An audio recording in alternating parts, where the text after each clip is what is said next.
Magandang araw po sa inyo, Sir Blair. Isa po ako sa masugid ninyong taga-suporta sa dalawang channel ninyo na The Voice Addict at Mga Kwento ni Apong Isaac. Kapag wala po kasi akong ginagawa, ay nakikinig po ako sa mga kwento nyo na hindi lang puro katatakutan, kundi kapupulutan din po ng magagandang aral.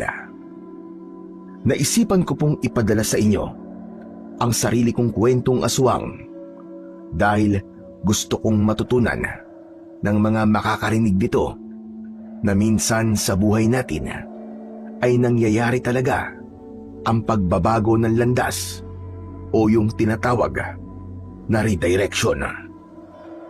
Naniniwala ako na ito ang paraan ng ating Panginoong Diyos para mahanap natin ang totoong dahilan kung bakit tayo nabubuhay. Itago niyo na lamang po ako sa pangalang Enrique. At ito ang aking kwento. Enrique, baka gusto mo muna magpahinga. Kanina ka pa nanggagamot dyan. Hindi ka pa rin nakakapag-almusal. Baka ikaw naman ang magkasakit niyan. Ayos lang po ako, tay. Di pa naman po ako nagugutom eh. Saka, konti na lang po yung nakapila sa labas. Kapag nagamot ko na po silang lahat, saka po ako kakain at magpapahinga. Parang imposible yatang maubos ang mga tao sa labas eh. Sa isang tao na natatapos mong gamutin, ay madalawang dumadagdag sa pila sa labas. Sabihin mo na muna sa kanila na magpapahinga ka muna ng sandali para makakain ka na. Mamaya na lang po, tay. Huwag niyo po akong alalahanin. Kaya ko pa po. Napailing na lang ang tatay ko na si Albert nang hindi niya ako napilit na magpahinga kahit halos 3 oras na akong walang tigil na nanggagamot ng mga taong may sakit na dumagsa sa aming bahay ng umagang yon. Talagang nabigla kami ni tatay sa dami ng tao na nais na magpagamot sa akin. Alam ko na ang dahilan nun ay dahil sa isang mayamang lalaki na ginamot ko noong nakaraang linggo. Tinubuan kasi siya ng bukol sa dibdib at ayon sa kanya, sinabi ng mga doktor na delikado kapag inoperahan ang bukol na yon. Ilang beses na nagpabalik-balik ang mayamang lalaki sa akin at makalipas ang 5 araw ay tuluyan ng naglaho ang kanyang bukol. Malaki ang ibinayad niya sa akin kahit hindi naman ako naniningil at tanging donasyon lamang ang aking tinatanggap. Nangako rin siya sa akin na sasabihin niya sa mga kakilala niya kung gaano ako kagaling na albularyo para marami ang magpagamot sa akin. At nangyari na nga ang sinabi ng mayamang lalaki na yon.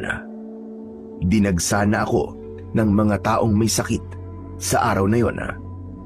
Bandang 1:00 ng hapon, natapos ako sa panggagamot.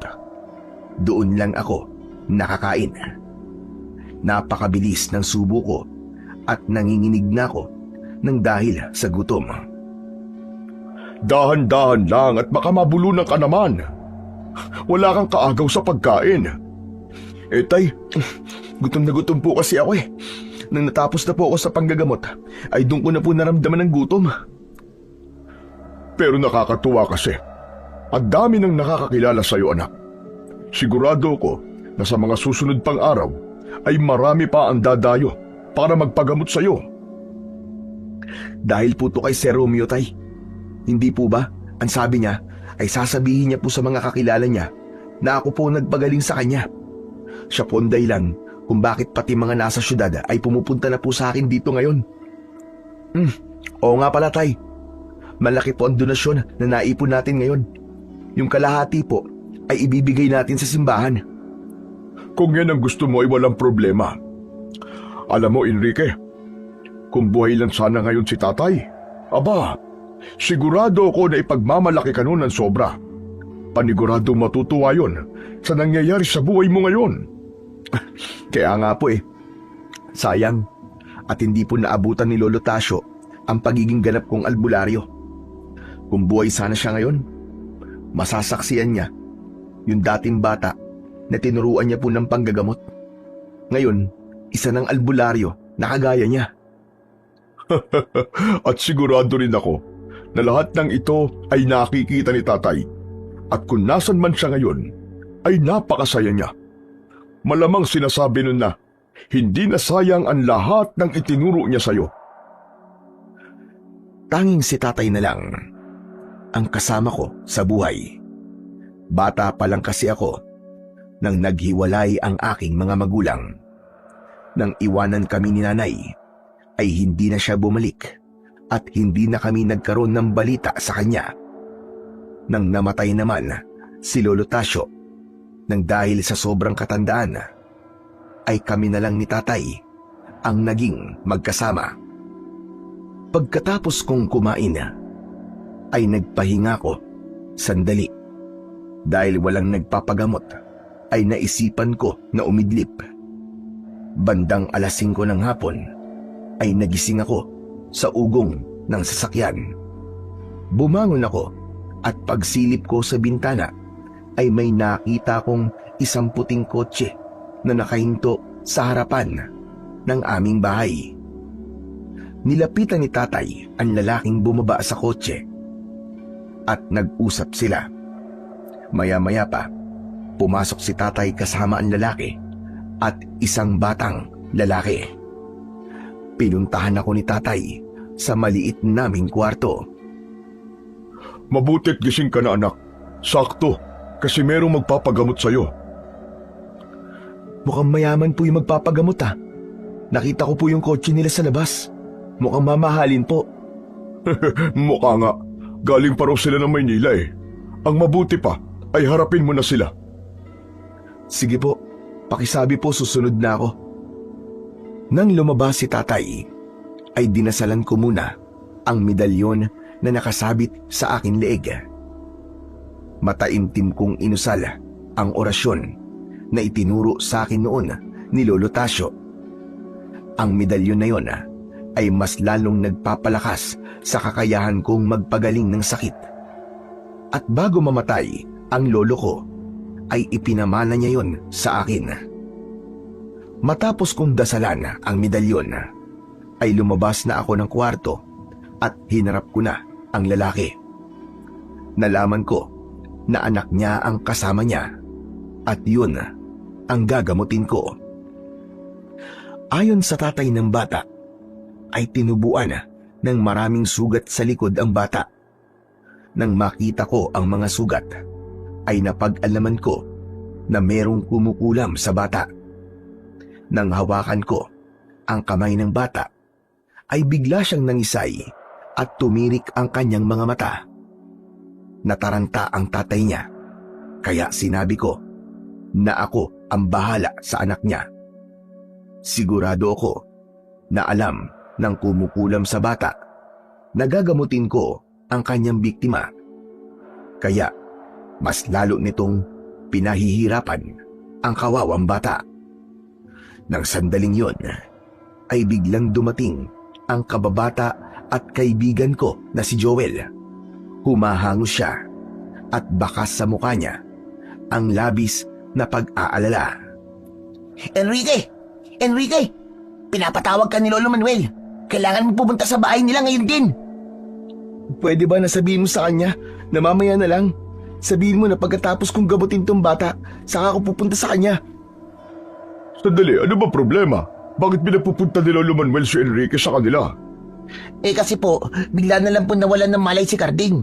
Hanggang ngayon po hindi pa rin nagigising. Ang sabi po ni Lolo Manuel ay papuntahin ko rin si Enrique para gamutin ang apo niya. Labis akong nag-alala sa sinabi ni Joel. Si Carding ay matalik kong kaibigan. Kumpara kay Joel, ay mas malapit ako kay Carding.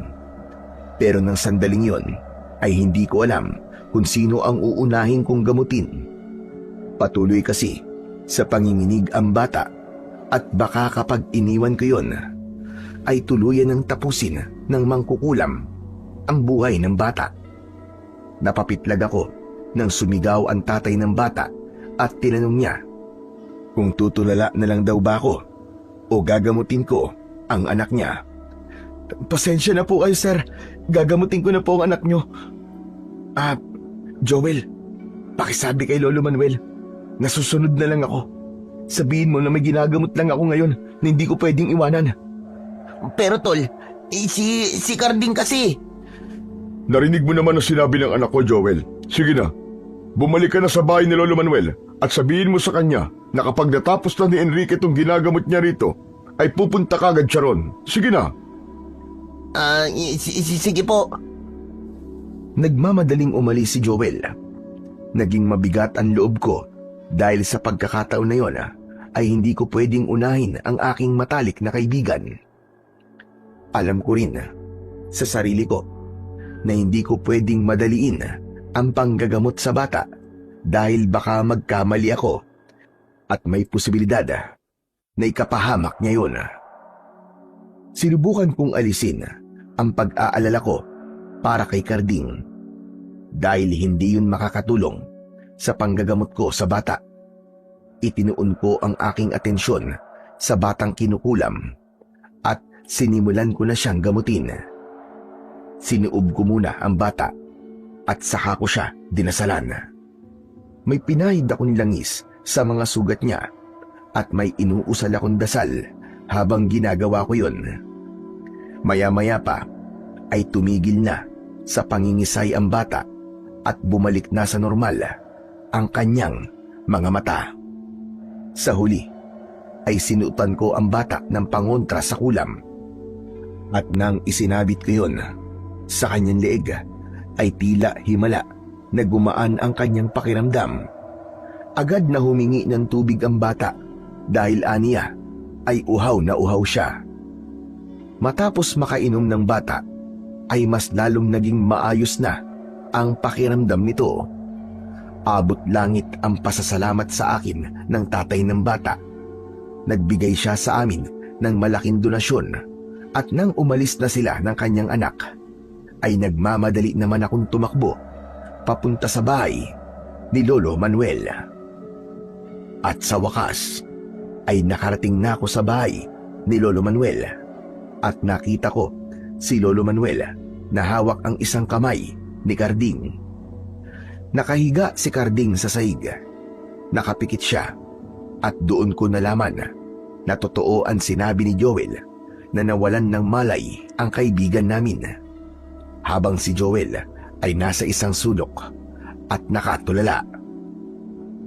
Lolo Manuel, nandito na po ako. Gagamutin ko na po si Carding. Hindi na kailangan. Ho? Ano pong ibig niyo sabihin? Nahuli ka na ng dating. Wala na si Carding. Patay na siya. Ha? Hindi. Hindi po totoo yan. Imposible po mamatay si Carding. Hayaan niyo po akong gamutin siya. Sigurado po ako na mapapagaling ko pa siya sa kung ano man ang sakit na meron siya. Nilapitan ko si Carding. Kinuha ko ang isa niyang kamay. Dinama ko ang pulso niya. At pakiramdam ko ay pinagbagsakan ako ng langit nang wala akong naramdaman na pulso sa kanya. Kinuha ko ang isa pa niyang kamay at pinulsuhan ko rin yun. Pero wala pa rin akong naramdaman na pulso. Doon na tumulo ang luha ko. Tol, wala na. Wala na talaga si Carding. Ilang minuto bago ka dumating, ay tumigil na ang paghinga niya. Carding! Carding, gumising ka, uy! Carding! Huwag mo naman kaming binibiro ng ganito. Tol! Tol, gising! Tol! Napahagulgul na ako. Napakahirap tanggapin para sa akin na wala na ang matalik kong kaibigan. Nang sandaling yun ay bumalik sa alaala ko ang lahat ng masasayang sandali. Nakasama ko si Carding. Bata pa lang kami ay magkaibigan na kami.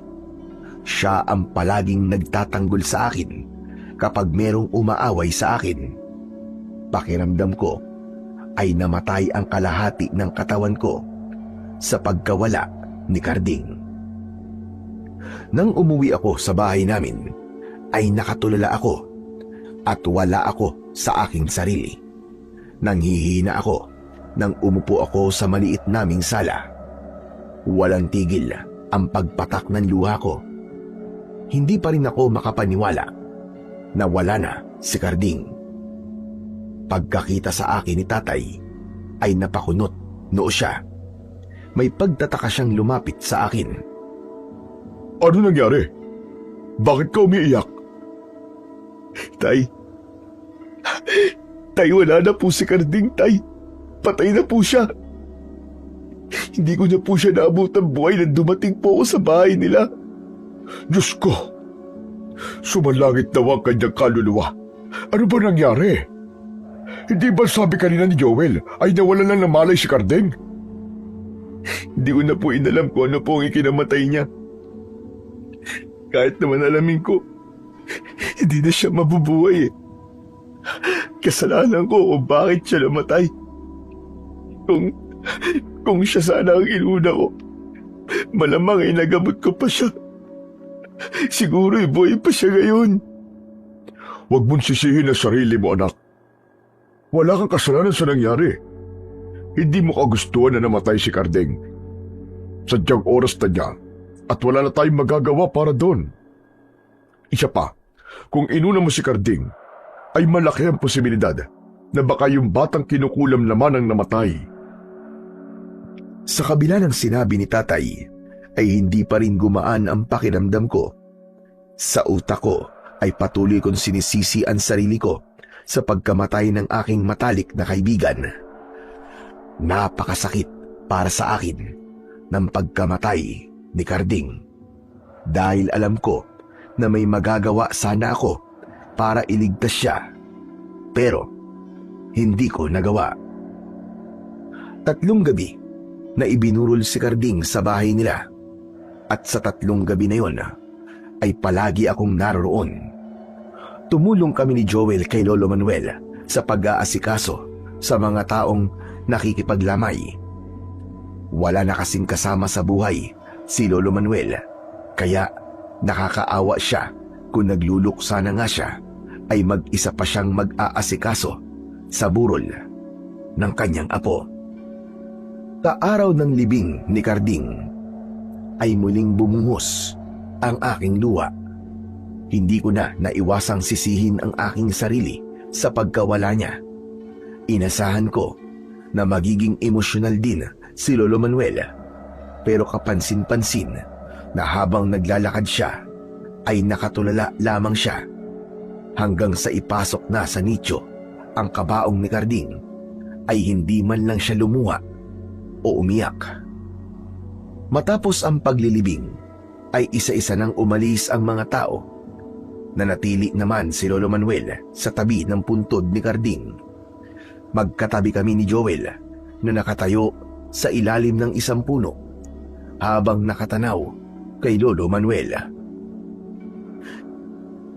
Nakakaawa naman si Lolo Manuel, no? Biruin mo, mag-isa na lang siya sa buhay ngayon. Si Carding lang kasi ang kasama niya tapos nawala pa. Tama ka, Joel.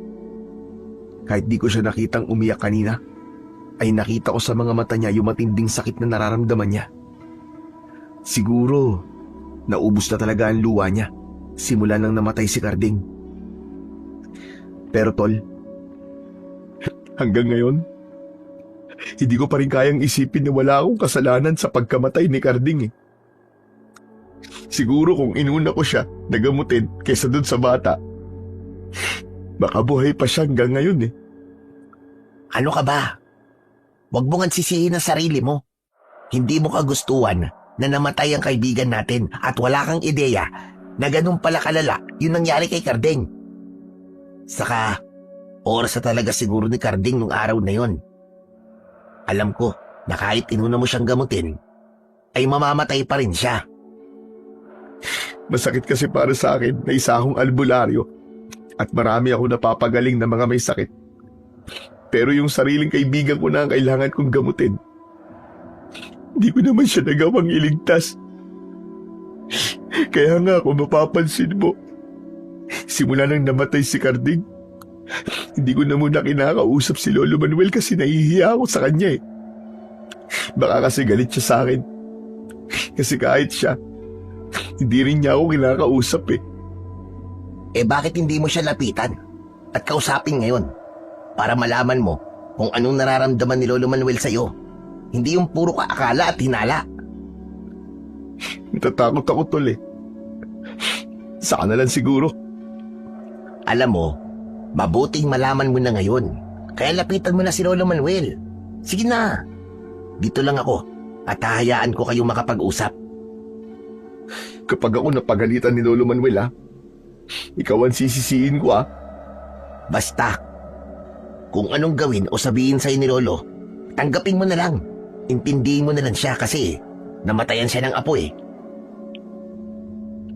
Isang malalim na paghinga ang pinakawalan ko. Napagtanto ko na kailangan kong malaman kung galit ba o hindi si Lolo Manuel sa akin. At kung galit man siya sa akin, ay wala akong magagawa at kailangan ko yung tanggapin. Nagsimula akong maglakad ng mabagal patungo sa kinaroroonan ni Lolo Manuel.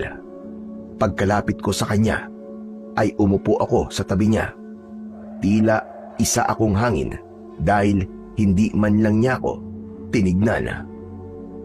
Magsasalita na sana ako, pero inunahan ako ni Lolo Manuel.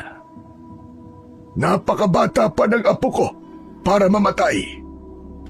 Ang dami pa niyang pangarap sa buhay. At nang dahil sa pagkawala niya, ay hindi na matutupad ang mga pangarap niya. Napakasakit para sa akin ang pagkamatay niya. Dahil biglaan ang lahat. Wala akong alam na may sakit si Carding. Isang beses lang siya nawalan ng malay.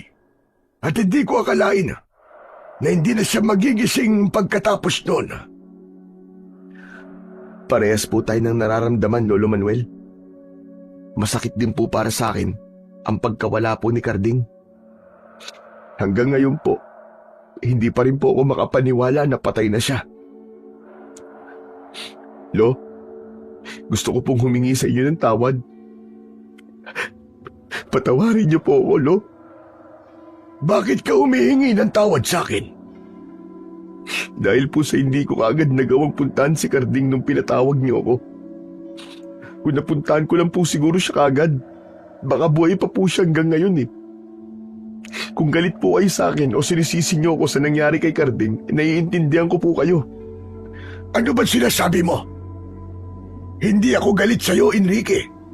Hindi rin kita sinisisi sa pagkamatay ng apo ko. Hindi mo kailangang humingi ng tawad sa akin dahil wala kang kasalanan sa nangyari kay Carding. Hindi mo kagustuhan ang nangyaring yun. Wala kang kontrol sa bagay na yun. Kaya ayokong sinisisi mo ang sarili mo. Maraming salamat po, Lo. Ang akala ko po talaga ay galit po kayo sa akin kasi hindi ko po agad napuntahan si Carding eh. Pasensya na po kayo kasi nagkataon lang talaga na may bata po akong kailangan gamutin ng oras na yun. Hindi mo kailangan magpaliwanag, Enrique. Naiintindihan kita. Pasensya ka na kung hindi kita kinakausap simula nang namatay si Carding. Masyado lang akong nalungkot at alam mo naman kung bakit. Ang totoo niyan, hindi lang ikaw ang hindi ko kinakausap, kundi lahat ng tao na nasa paligid ko. Basta, ako na nagsasabi sa'yo na wala kang kasalanan sa nangyari at hindi ako galit sa iyo. Ayokong makararamdam ka ng konsensya sa pagkamatay ni Carding. Dahil alam ko na kahit si Carding ay hindi ka sisisihin sa nangyari sa kanya. Salamat po talaga, Lo. Natatakot po talaga akong kausapin kayo nung una eh. Kasi akala ko talaga galit kayo sa akin. Malaking tulong po para sa akin ang mga sinabi nyo ngayon kasi talagang nabawasan po na malaki ang bigat sa dibdib ko. Huwag po kayong mag-alala. Kasi nandito lang po kami ni Joel. Hindi ka po namin pababayaan. Alam ko naman yun. Matalik kayong kaibigan ni Carding. Lalo ka na. At parang tunay na apo na ang turing ko sa inyo. Alam ko na hindi niyo ako pababayaan. Matapos yun, ay mahigpit kong niyakap si Lolo Manuel. Nang sandaling yun, ay nawala na ang malaking tinik sa aking dibdib dahil nalaman ko na hindi galit si Lolo Manuel sa akin at hindi niya ako sinisisi sa pagkamatay ni Carding. Tama pala, sina Tatay at Joel na nasa isip ko lang talaga ang galit ni Lolo Manuel sa akin. Sa mga lumipas na araw, ay palagi kong binibisita si Lolo Manuel sa bahay niya. Minsan ay dinadalhan ko siya ng pagkain o hindi kaya ay pinagluluto ko siya at sabay kaming kumakain. Palagi namin pinagkikwentuhan ang masasayang alaala ni Carding. Yun ang pinag-usapan namin upang kahit papano ay makaiwas kami sa kalungkutan. Isang tanghali, pagkatapos magluto ni Tatay ng ginataang kalabasa at pritong isda, ay kumuha ako ng mangkok. Nilagyan ko yun ng nilutong ulam ng tatay ko. Mukhang dadalan mo ulit si Lolo Manuel ng ulam ha. Tamang-tama, kasi dinamihan ko talaga ang niluto ko para sa kanya. Tama po kayo. Parang wala pa rin po kasing ganang magluto si Lolo Manuel kaya dinadalan ko po siya palagi ng ulam. Maganda yung ginagawa mo. Kasi nakakatulong sa kanya na meron siyang nakakausap. Pero anak, hanggang kailan mo babalak gawin yan? Hindi ko po alam, Tay, kung hanggang kailan. Siguro, kapag naging okay na po si Lolo Manuel. Ikaw ang bahala. Pero wag mo sanang pababayaan ang paggagamot mo. Kailangan ka ng mga tao, anak. Lalo na yung mga may sakit. Lalo na ngayon na may mga araw na dinadagsakan ng mga tao. Huwag po kayo mag-alala, Tay. Kasi hindi ko po pinapabayaan ang pagiging albularyo ko. Saka, pumupunta lang naman po kay Lolo Manuel kapag wala pong nagpapagamot sa akin Gaya po ngayon. Gusto ko lang na makasiguro na alam mo pa rin kung ano ang prioridad mo. Pero Tay, hindi po ba? Nang dahil sa inuna ko ang dapat kong gawin, ay namatay ang kaibigan ko. Hanggang ngayon pala, ay sinisisi mo pa rin ang sarili mo sa pagkamatay ni Carding. Hindi ba'y nakausap mo na si Lolo Manuel at siya na mismo nagsabi sa iyo na wala kang kasalanan sa nangyari? Oo nga po, pero para sa akin, ay masakit pa rin po na hindi ko man lang nagawang subukang gamutin si Carding nung panahon na kailangan niya ako. Naiintindihan kita kung bakit ka nakakaramdam ng ganyan, anak. Kaya kailangan mong patawarin ang sarili mo. Dapat mong tanggapin na may mga pangyayari sa buhay natin na nakatakdang mangyari at kahit na anong gawin mo, ay wala kang magagawa para pigilan yun. Panahon na lang po siguro makapagsasabi kung kailan mawawala ang pakiramdam kong to, Tay. Pero mamaya na lang po tayo mag-usap. Dadalhin ko po muna to kay Lolo Manuel. Panigurado pong magugustuhan niya ang mga to. Kasi kayo po nagluto. Siguradong masarap. O sige, pakibigay mo na yan kay Lolo Manuel at umuwi ka na kagad dito para makakain na tayo. Tumango ako kay Tatay. Bago ako umalis, nadala ang mga ulam. Habang naglalakad, ay naisip ko na matutuwa si Lolo Manuel sa dala kong ulam kasi mahilig siya sa mga ginataang gulay. Nang nakarating ako sa bahay ni Lolo Manuel ay nakasarado ang pinto. Pero hindi na yun bago sa akin dahil madalas ay nakasarado talaga ang pinto ng bahay na yun simula nang namatay si Carding. Kumatok ako sa pinto at tinawag ko ang pangalan ni Lolo Manuel. Dati ay agad akong pinagbubuksan ni Lolo ng pinto. Pero sa pagkakataon na yon ay ilang beses ko nang tinawag ang pangalan niya. Pero hindi pa rin niya ako pinagbubuksan. Medyo kinabahan ako nang nalaman kong hindi nakakandado ang pinto. Kaya naman, marahan ko yung binuksan. Wala sa loob si Lolo Manuel. Pumunta ako sa likod ng bahay, pero kahit doon ay wala rin siya. Bumalik ako sa loob ng bahay. Inisip ko na baka umalis si Lolo Manuel, pero napansin ko na puno ng mga damit ang kahon kung saan nakalagay ang mga damit niya. Isa yung indikasyon na malabong umalis siya upang magpunta sa ibang lugar. Iniwanan ko ang dala kong ulam sa ibabaw ng lamesa para kapag bumalik si Lolo Manuel ay agad niya yung makikita. Tinakluban ko na lang ng mangkok at pinggan at saka ko bumalik sa bahay. Pag-uwi ko ay nakahanda na ang aming pananghalian. Nakaupo na si tatay kaya umupo na rin ako sa harap ng aming lamesa. O siya, sige na, kumain na tayo. Kanina pa ako nagugutom eh. Ano palang sabi ni Lolo Manuel sa dala mong ulam? Nagustuhan ba niya? Hindi po eh. Aba, bakit naman?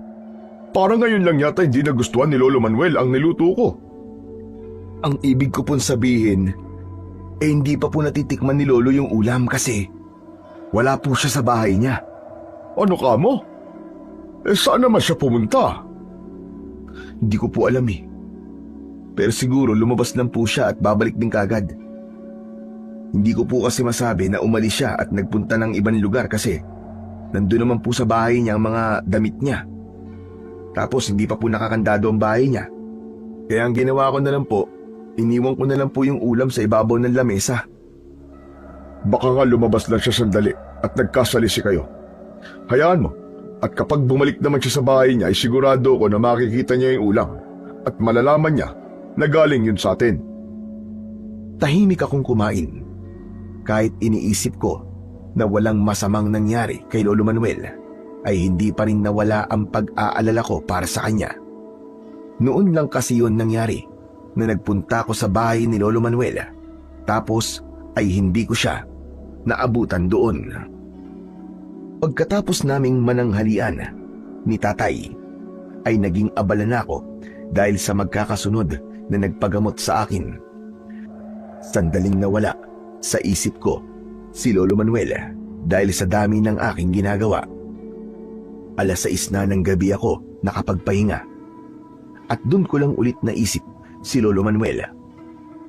Pinuntahan ko siya sa bahay niya at mas lalo akong nag-alala dahil wala pa rin siya doon.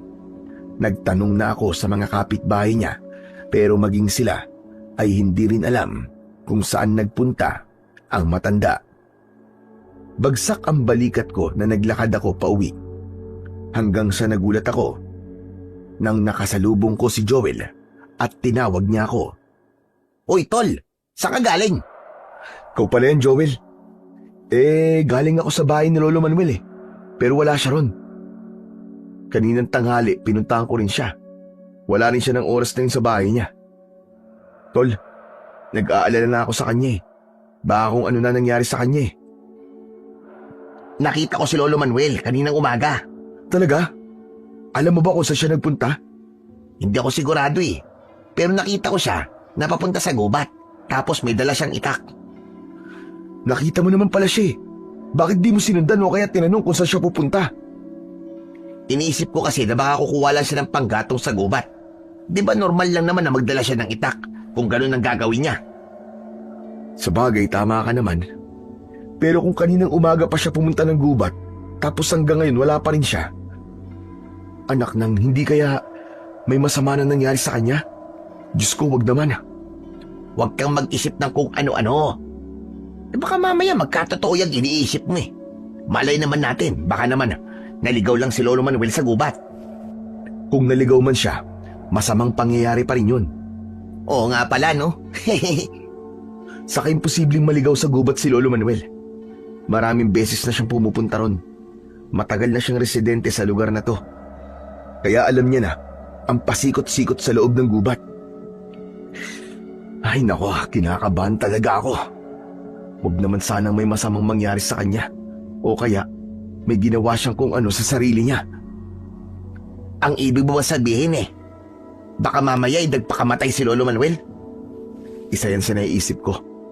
Pero wag naman sana, Joel. Kailangan kong hanapin si Lolo Manuel. Sandali lang.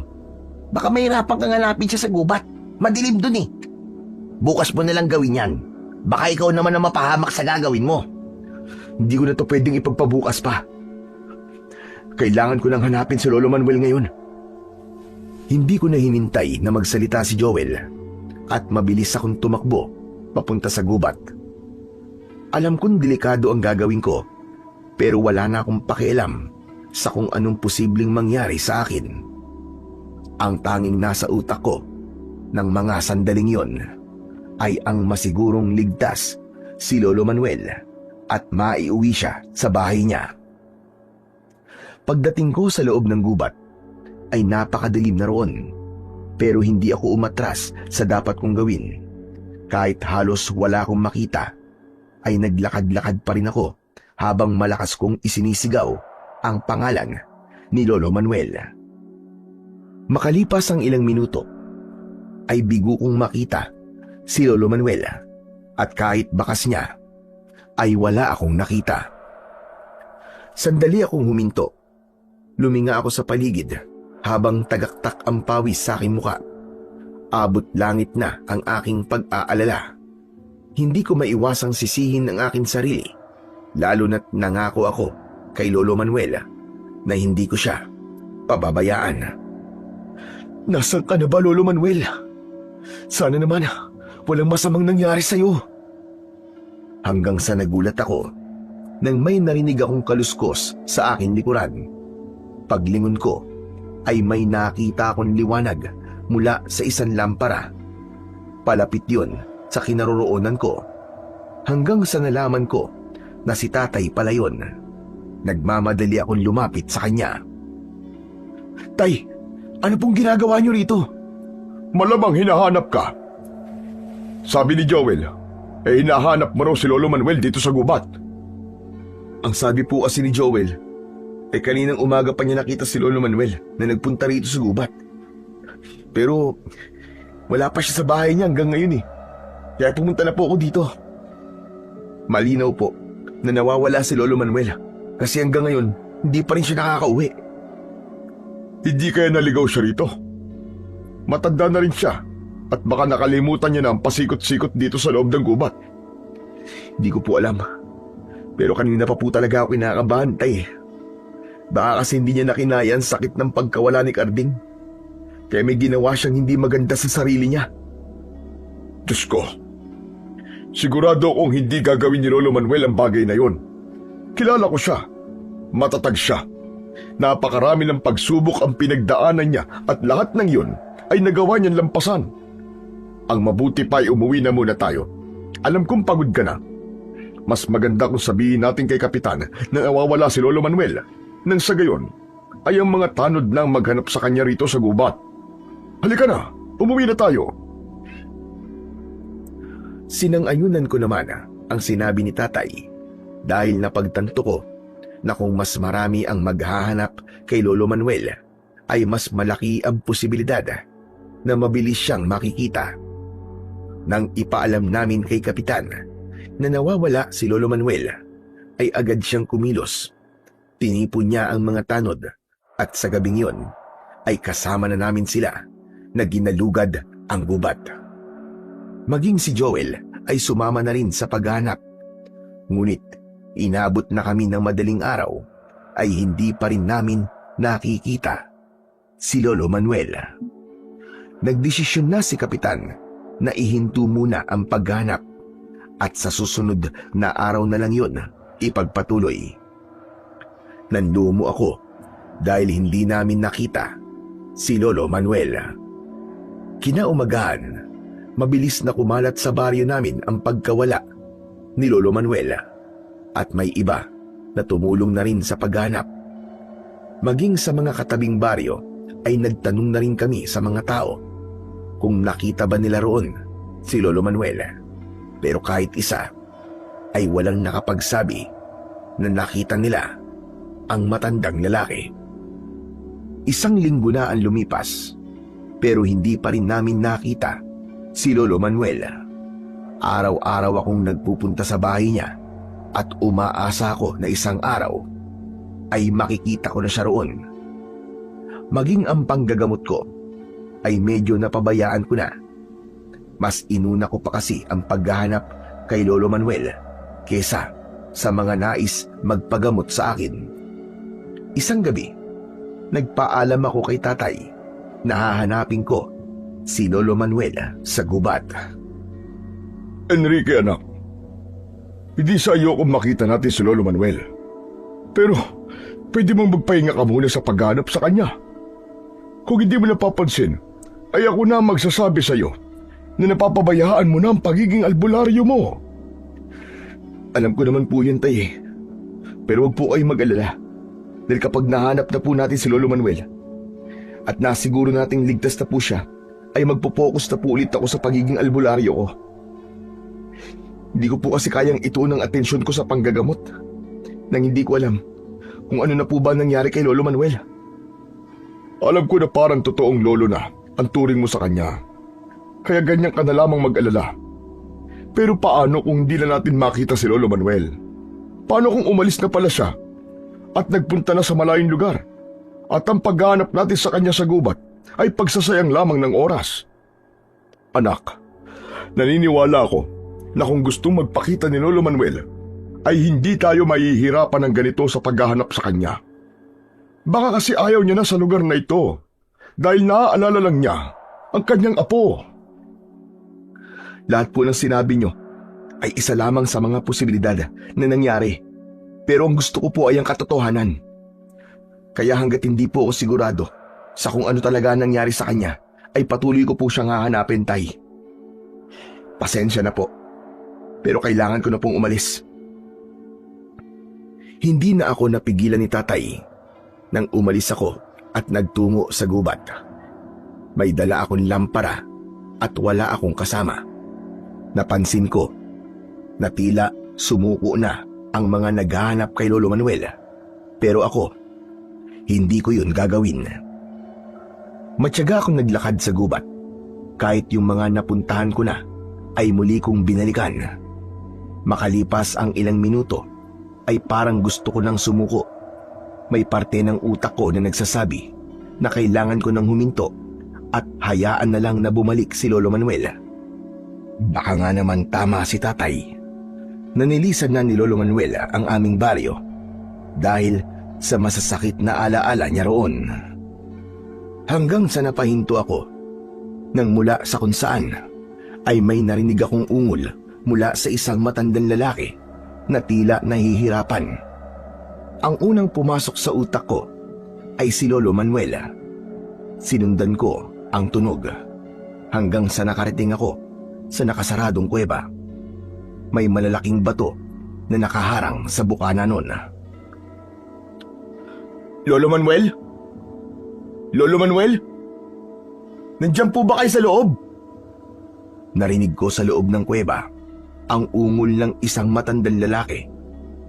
Ibinaba ko muna ang lampara at mag-isa kong inalis ang malalaking bato na nakaharang sa kuweba. Sa kagustuhan kong malaman kung si Lolo Manuel ang nasa loob, ay mabilis kong naalis ang mga bato kahit karamihan sa mga yon ay napakabigat. Sa wakas ay kasya na ako sa bukana ng kuweba. Muli kong kinuha ang lampara at pumasok na ako. Palakas ng palakas ang ungol hanggang sa natagpuan ko si Lolo Manuel na nakadapa sa isang malapad na bato. Nang natanglawang ko siya ng lampara, ay labis ang awang naramdaman ko. Napakapayat niya at mas lalong tumanda ang kanyang itsura. Napansin ko rin ang mahabang sugat sa magkabilaan niyang braso. Lolo Manuel! Lolo Manuel! Diyos ko! Salamat sa Diyos at nakita ko na po kayo. Ako po to si Enrique. Huwag po kayong mag-alala dahil ligtas na po kayo. Binungat ko si Lolo Manuel at inilabas ko siya sa kuweba. Malalaki ang mga akbang ko dahil ang tanging gusto kong gawin ay ang matignan siya kung may sakit ba siya at kailangan ko siyang gamutin. Habang naglalakad ako, ay naririnig kong bumubulong si Lolo Manuel.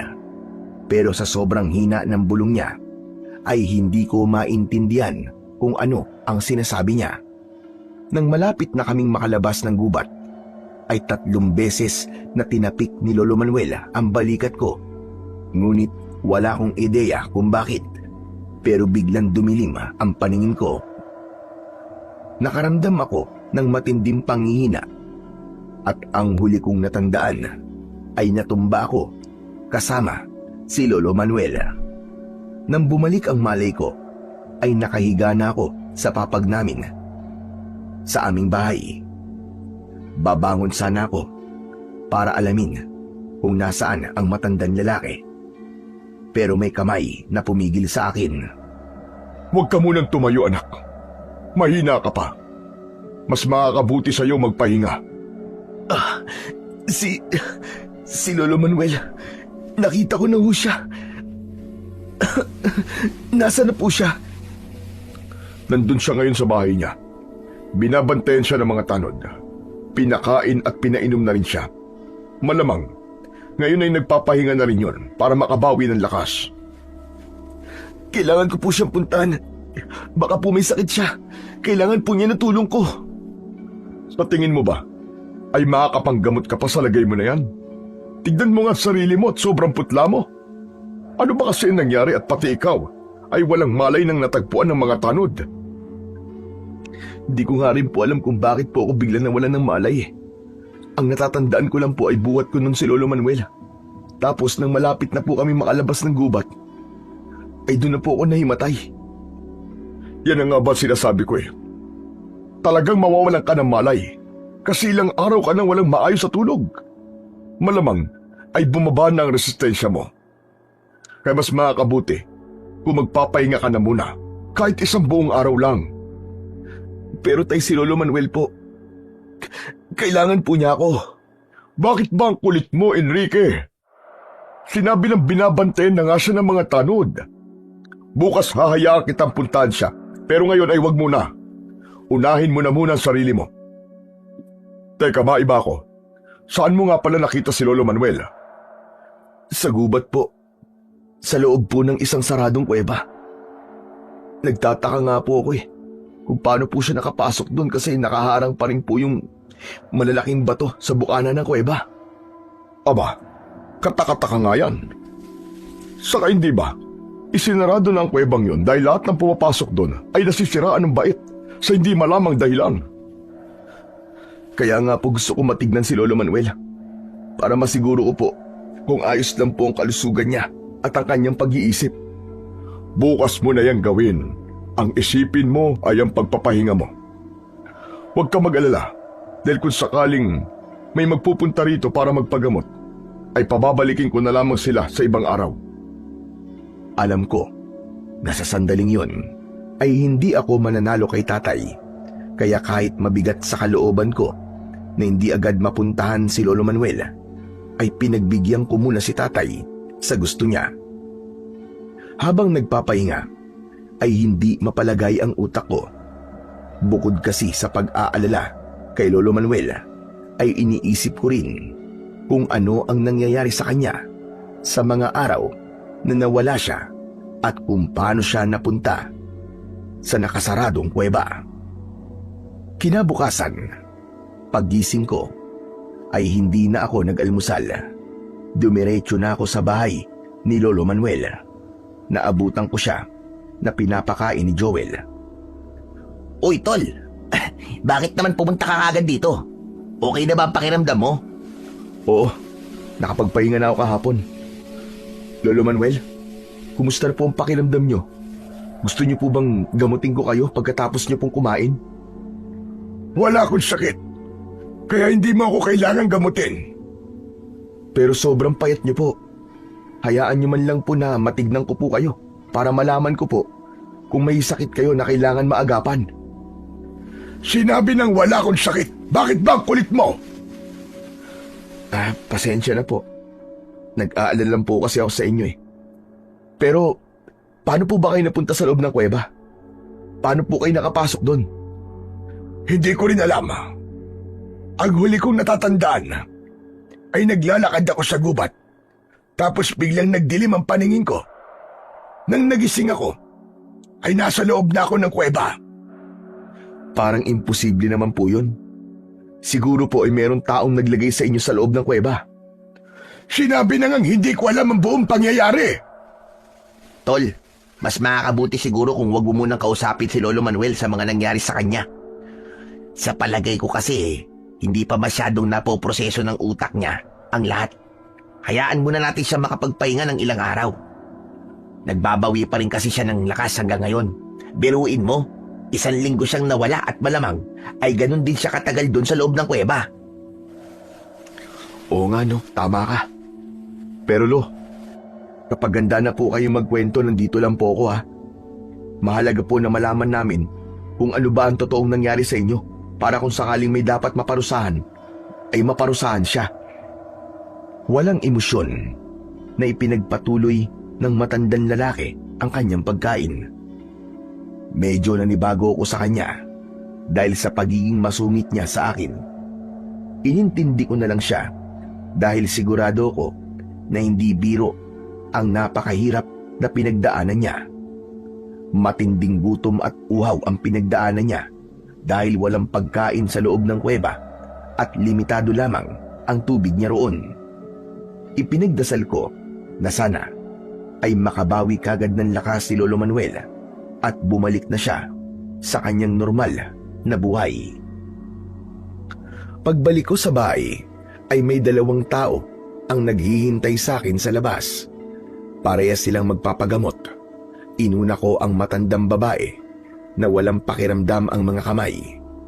Marami na akong napagaling na may ganong problema kaya madali na para sa akin ang ganong kaso. Pero nang ginagamot ko na ang matandang babae ay hindi ko siya magawang pagalingin. Sinubukan ko naman ang lalaking may mataas na lagnat at maging siya ay hindi ko rin nagawang gamutin. Sa huli ay sumuko na ako at sinabi ko sa kanila na bumalik na lang sila sa ibang araw o kaya naman ay magpagamot muna sila sa ibang albularyo. May pagtatakang tinignan ko ang aking mga kamay hanggang sa lumapit si tatay sa akin. Nakita ko ang ginawa mo. Hindi mo sila napagaling at pinauwi mo pa sila. Anong nangyayari sa'yo, anak? Hindi ko rin po alam, tay. Pakiramdam ko po hindi ko na po kayang manggamot ngayon. Para bang lahat po ng kaalaman ko sa panggagamot ay nawala. Sa palagay ko, ay kailangan mo pa magpahinga. Huwag kang mag-alala dahil ang kaalaman mo ay hindi nawala. Nandyan pa rin yan sa'yo. Pero tay, iba po ang pakiramdam ko. Parang lahat po ng itinuro sa akin ni Lolo ay hindi ko na matandaan. Kahit po itong agimat ko, parang wala na po siyang kapangyarihan. Huwag kang mag-isip ng kung ano-ano. Imposibleng mawala sa iyo ang kakayahan mo na manggamot. Basta, magpahinga ka na muna at alisin mo sa isip mo ang mga hindi magagandang tumatakbo dyan. Pagod ka lang at ramdam ko yun, anak. Nababahala ako na patitig sa kawalan. Hindi naiintindihan ni tatay ang nararamdaman ko dahil ramdam ko talaga na wala na ang kakayahan kong magpagaling ng may sakit at kung bakit yun nangyari ay wala akong ideya. Nang mga sumunod na araw ay hindi muna ako tumanggap ng mga magpapagamot. Sinunod ko ang sinabi ni tatay. Nagpahinga ako. Hindi ko muna inisip ang kalagayan ni Lolo Manuel dahil alam ko na nagtutulong-tulong ang mga tao sa lugar namin para siya ay alagaan. Makalipas ang 3 araw ay muli kong sinubukan na manggamot. Pero hindi ko pa rin nagawang pagalingin ang mga nagpagamot sa akin. Labis na akong nabahala at natakot ako na baka may nagawa ako para mawala ang kakayahan na ipinamana pa sa akin ni Lolo Tasyo. Isang araw ay maraming dumagsa sa bahay namin na mga tao na nais magpagamot. Ako lang mag-isa sa bahay dahil nasa palengke si tatay. Nasa loob lang ako at wala akong lakas ng loob na harapin ang mga tao. Maya-maya pa ay marami na ang sumisigaw. May mga nagsabi na harapin ko na sila dahil galing pa sila sa malayong lugar. Hanggang dumating na si tatay at nagtaka siya nang naabutan niya akong nakaupo sa isang sulok. Enrique, ano pang ginagawa mo dyan? Bakit hindi mo paharapin ang mga tao? Ang daming gusto magpagamot sa'yo ngayon. Paalisin niyo na lang po sila, tay. Hindi ko na po sila kayang gamutin. Hindi ko na po kaya magpagaling ng may sakit. Imposible ang sinasabi mo. Sigurado ko na kailangan mo lang ng pahinga para bumalik ang husay mo sa panggagamot. Tay, ilang araw na po ako nagpahinga, pero wala pong nangyari. Wala na po siguro akong magagawa. Baka ito na po ang katapusan ng pagiging albularyo ko. Sinabi nang huwag ka nag-iisip ng ganyan eh. Sa tingin mo ba, ay matutuwa ang lolo mo kapag narinig niya yan? Sandali, at ako na makikipag-usap sa mga tao.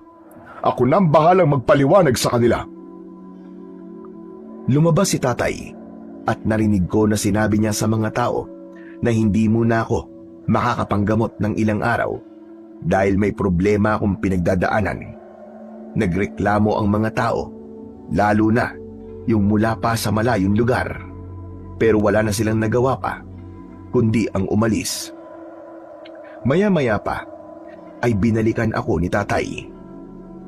Umalis na mga tao. Ngayon, wala kang gagawin kundi magpahinga hanggang sa bumalik na ang kakayahan mong manggamot. Pero tay, paano po kung hindi na po bumalik? Paano kung may ginawa po ako na naging dahilan kung bakit po ito nangyayari sa akin?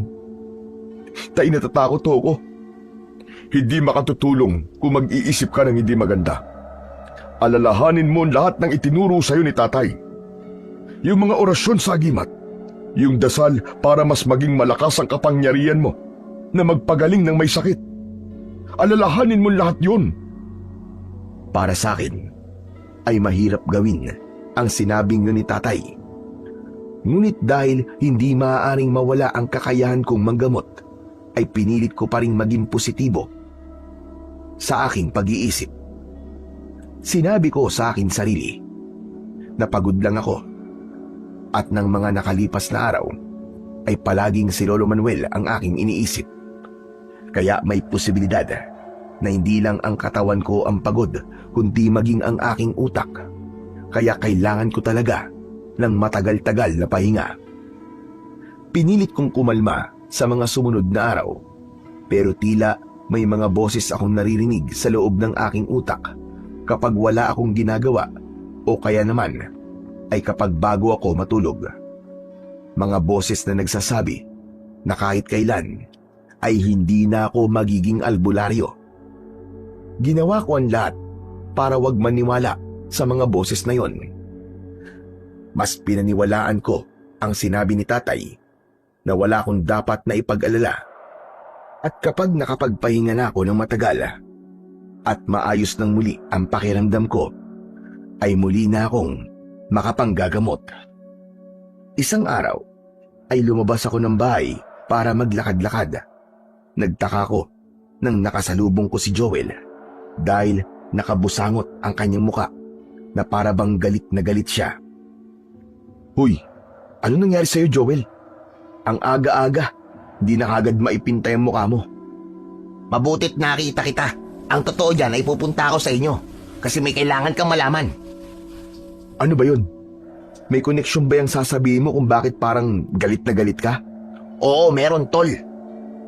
Alam mo ba, na pinag-uusapan ka na ng mga chismosa rito sa atin, ang sabi nila, wala ka na raw kakayahan na manggamot kasi sinusolo mo yung perang nakukuha mo sa mga nagbibigay sa'yo ng donasyon. Dapat daw ay ipinapamahagi mo yun. Hindi ba nila alam na sa tuwing kumikita ka ng malaki ay nagbibigay ka sa simbahan natin? Ayun, binungangaan ko sila para malaman nila na mali sila ng iniisip tungkol sa'yo. Kung ganun, marami na palang nakakaalam na hindi ko na kaya manggamot. Oo, dahil sa mga chismosa. Pero tol, babalik ka pa naman sa pagiging albularyo, di ba? Sa totoo lang, di ko alam. Hanggang ngayon kasi, hindi ko pa nararamdaman na bumalik na ang kapangyarihan ng aking agimat. Babalik pa yan. At kapag nanggagabot ka na ulit, sigurado ako na masusupalpal yung mga chismosang nagpakalat ng hindi magandang balita tungkol sa'yo. Baka nga sila pa ang unang magpagamot sa'yo kapag nagkasakit sila eh. Pabayaan mo na lang sila. Magkakaroon ka lang ng maraming kaaway kapag pinansin mo sila. Wala akong pakialam kahit lahat ng tao rito maging kaaway ko. Basta ipagtatanggol kita, tol. Ganon ka kalakas sa akin eh. Maraming salamat, Joel Pero gaya ng sinabi ko, hindi mo na yung kailangan gawin. Oo nga pala, maiba ako. Nabibisita mo pa ba si Lolo Manuel? Kumusta na kaya siya? Galing ako sa kanya kahapon. Sa tingin ko, bumalik na siya sa normal. Mas malakas na siya kumpara nung nakita mo siya sa kuweba. Saka, nakakapagtanim na ulit siya ng mga gulay. Nakakapagbenta na nga ulit eh. Ayos. Mabuti naman pala kung ganun. Ang mabuti pa puntahan ko siya ngayon. Matagal ko na kasi siyang hindi nabibisita eh. Sige tol, pero di na kita masasamahan ha. May inuutos pa kasi si nanay sa akin eh. Nasabi ko naman sa'yo yung gusto kong sabihin. Matapos namin mag-usap ni Joel, ay naglakad na ako papunta sa bahay ni Lolo Manuel. Habang naglalakad, ay hindi ko maiwasang masaktan sa mga nalaman ko mula kay Joel. Wala kasi akong ideya na may mga taong nag-iisip ng hindi maganda kung bakit pansamantala akong huminto sa pagiging isang albularyo. Pagdating ko sa bahay ni Lolo Manuel, ay naabutan ko siyang mag-isa na nakaupo sa labas. Tumabi ako sa kanya at napansin ko na medyo umayos na nga ang kanyang katawan. Hindi na siya sobrang payat. Lo, kumusta na po kayo? Ikaw ang gusto ko kumustahin. Naririnig ko ang mga kwento-kwento ng mga tao tungkol sa'yo. Totoo ba na nawala na ang kakayahan mo na manggamot? Totoo po yun. Hindi nga po ako sigurado kung bakit po yun nangyari. Pero sabi po sa akin ni tatay, magpahinga lang daw po ako at babalik din po ang kakayahan ko na yun. Hindi mo ba naisip na baka yan ang kabayaran sa hindi mo pag-una kay Karding nung kailangan mo siyang gamutin? Hindi kaya yan na ang karma mo dahil namatay ang apo ko kasi ibang tao ang inuna mo kaysa sa matalik mong kaibigan? Lo, teka, ang akala ko po ba hindi niyo ako sinisisi sa pagkamatay ni Karding? Bakit po kayo nagsasalita ng ganyan sa akin ngayon? Walang ibig sabihin ang sinabi ko sa iyo, Enrique. Pasensya ka na. Kung ano-ano na lamang ang lumalabas sa bibig ko. Magulo pa rin kasi ang utak ko hanggang ngayon. Maaari bang umalis ka na lang dahil may mga gagawin pa ako? Wala akong oras na makipag-usap sa iyo. Ho? Sige po. Babalik na lang po ako sa ibang araw. Iniwanan ko na si Lolo Manuel at habang naglalakad ako pauwi, ay hindi maalis sa utak ko ang mga sinabi niya. Muling bumalik sa akin ang paninisi ko sa akin sarili kung bakit namatay si Karding. Naisip ko rin na baka totoong sinisisi ako ni Lolo Manuel sa pagkawala ni Karding dahil kahit magulo ang utak niya, ay sigurado ko na hindi niya masasabi sa akin ang mga ganong salita. Hindi ko na ipinaalam kay tatay ang sinabing yun sa akin ni Lolo Manuel at baka masamain pa niya yun. Mas mabuti nang ako na lamang ang nakakaalam sa bagay na yon. Hanggang isang umaga, nagulantang kaming lahat ng isang bangkay ng lalaki ang natagpuan sa gitna ng plaza. Sa itsura ng bangkay ay para yung nilapa ng isang napakabangis na hayop. Halos hindi na makilala ang lalaki dahil sa lalim ng mga sugat niya. Kapansin-pansin din na halos maubos na ang kanyang dugo. Nagkaroon ng hinala ang ilan na baka aswang ang pumatay sa lalaki. May ilan na naniwala sa kwentong yon. kaya mabilis na binalot ng takot ang aming baryo. Isang gabi, galing ako sa labas para bumili ng posporo, pero bumalik ako sa bahay na walang dalang posporo. Wala po ako nabiling posporo, Tay. Lahat po kasi ng tindahan dito sa atin ay maaga na po nagsasarado. Hindi na ako nagtataka dahil marami naniniwala na meron ng aswang dito sa lugar natin. Nang dahil po yun dun sa lalaking pinatay. Sa tingin niyo po ba, ay aswang talaga ang pumatay sa kanya? Hindi ko masasabi na aswang nga ang pumatay doon sa lalaki dahil yun ang unang beses na may nangyaring ganito rito. Pero wala ring masama kung maniniwala at mag-iingat tayo. Kesa naman magsisi tayo sa bandang huli, hindi ba? Tama po kayo, Tay. Pero sana, kung meron man talagang aswang dito sa atin, ay merong magprotekta sa atin. Yung taong kayang makipaglaban sa mga aswang. Sana nga. Malaking bagay kung merong ganong tao dito dahil panigurado na hindi na masyadong matatakot ang mga tao. Umasa kami ni Tatay na isang beses lang may mangyayaring karumal-dumal na patayan sa aming baryo. Ngunit sa 3 nakalipas na gabi ay isang tao ang pinatay kada gabi. Mas tumindi ang takot naming lahat. May ilan na pinili ng umalis at manirahan na lamang sa ibang lugar. Napatunayan na rin na isang aswang talaga ang pumapatay ng mga tao dahil isang babae ang nagawang makaligtas mula sa pag-atake ng aswang.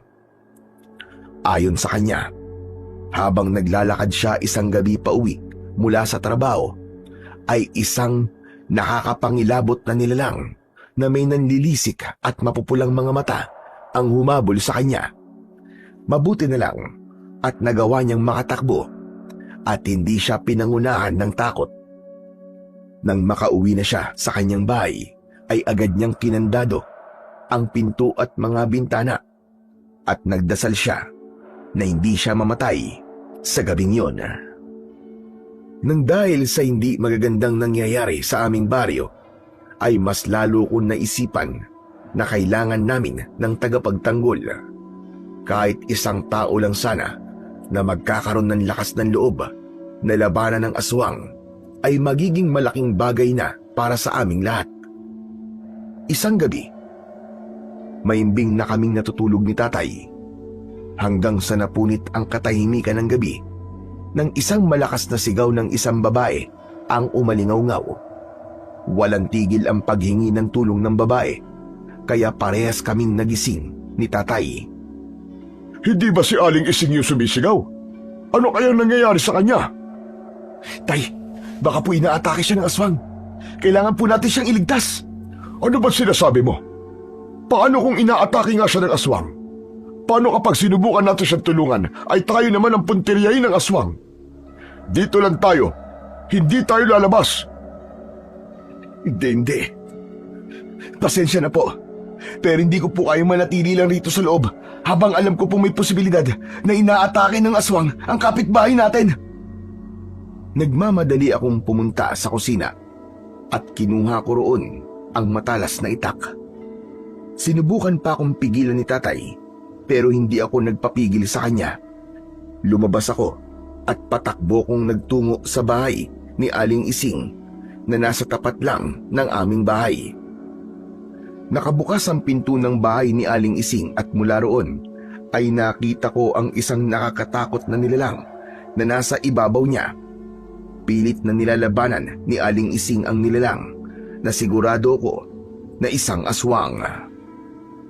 Mas lalo kong binilisan ang pagtakbo at nang nakapasok na ako sa bahay ni Aling Ising ay lumingon sa akin ang aswang. Nang hilakbot ako, nang nakita ko ang kanyang nakakatakot na muka. Matutulis ang ngipin niya at namumula ang mga mata. Para siyang isang napakabangis na halimaw. Ang buong katawan niya ay halos kulay itim na. Pinilit kong maging matapang dahil alam kong walang maitutulong sa akin ang takot. Humanda ka sa aking aswang ka dahil papatayin kita! Hindi ako papayag na madadagdagan pa ang mga biktima mo. At ano naman ang laban ng isang albularyo sa isang kagaya ko? Sinugod ko ang aswang. Akmang tatagain ko sana siya, pero mabilis siyang tumalon papunta sa bintana. Mula roon ay lumabas siya. Pagsilip ko sa bintana ay hindi ko na nakita ang aswang. Nagmamadali kong nilapitan si Aling Ising at kahit papano ay nagpasalamat ako dahil mababaw na kalmot lamang sa braso ang kanyang natamo. Umiiyak na nagpasalamat si Aling Ising sa akin at aniya, kung hindi ako dumating ay malamang bangkay na siyang matatagpuan ng mga tao. Nilinisan ko ang sugat ni Aling Ising at nang masiguro ko na ligtas na siya, ay bumalik na ako sa aming bahay. Ibinalik ko sa kusina ang itak at lumapit sa akin si tatay. O ano anak? Ano nangyari? Nasugatan ka ba ng aswang? Hindi po. Nagawa ko pong itabo yung aswang at nailigtas ko po si Aling Ising. Ayoko nang gagawin mo ulit ang ganung bagay ha. Hindi ka ipinanganak para makipaglaban sa mga aswang. Hindi ka isang manunugis. Pero tay, kanina po, pagkatapos ko pong mailigtas si Aling Ising, ay may kakaiba po akong naramdaman. Para bang bigla po ako nagkaroon ng bagong layunin sa buhay. Ano ba't sinasabi mo? Tay, hindi ba napag-usapan natin nun? Isang araw na sana ay merong isang tao na magiging tagapagtanggol ng baryo natin laban sa mga aswang. Naisip ko po na baka pwedeng ako ang taong yun. Kalokohan yan. Isang beses ka lang nakapagligtas, ay gusto mo nang maging manunugis at protektor ng mga tao rito mula sa aswang. Sakay papaalala ko lang sa'yo na hindi ka manunugis. Isa kang albularyo. Pero hindi po ba? Nawala na po ang kakayahan kong manggamot. Baka po kaya nawala ang kakayahan kong yun ay para mapagtuunan ko po ng pansin ang malaking problema dito sa ating lugar. Baka ito na po ang bago kong layunin sa buhay, tay. Ewan ko sa'yo kung ano-ano na lang ang pumapasok sa utak mo. Basta, hindi ako pumapayag sa naiisip mong gawin. Masyado yung mapanganib at baka yan pa ang ikamatay mo. Hindi na ako nakipagtalo pa kay tatay. Pero sa utak ko ay patuloy na tumatakbo na baka kailangan ko na talagang tumindig at ipagtanggol ang aming baryo mula sa aswang na naghahasik ng takot at kamatayan sa aming lahat.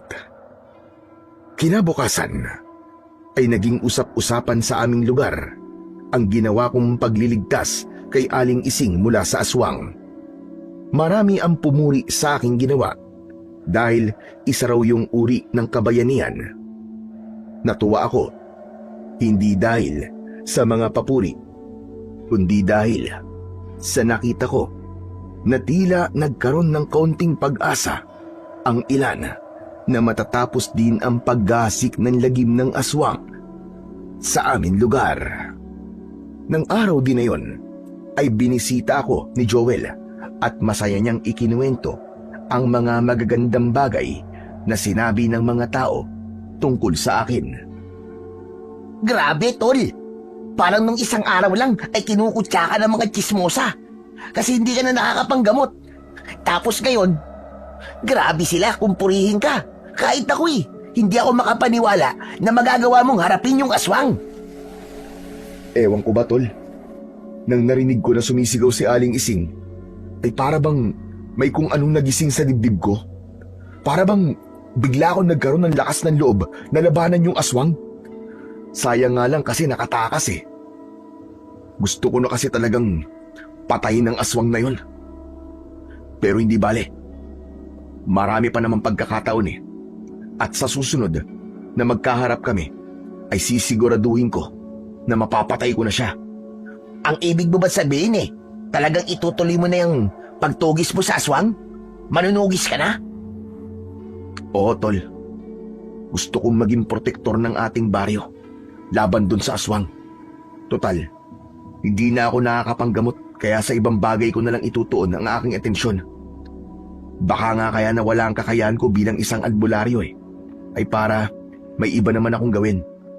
Gusto ko kasi na meron akong pakinabang dito sa lugar natin. Alam mo, Tol, hindi sa lahat ng panahon ay kailangan may patunayan ka sa mga tao. Okay na yung alam mong wala kang ginagawang masama. Mahirap kasi na gusto mo palagi kang may napapatunayan kasi papahirapan mo lang ang sarili mo, Tol. Hindi naman sa gusto ko ay may mapatunayan ako palagi.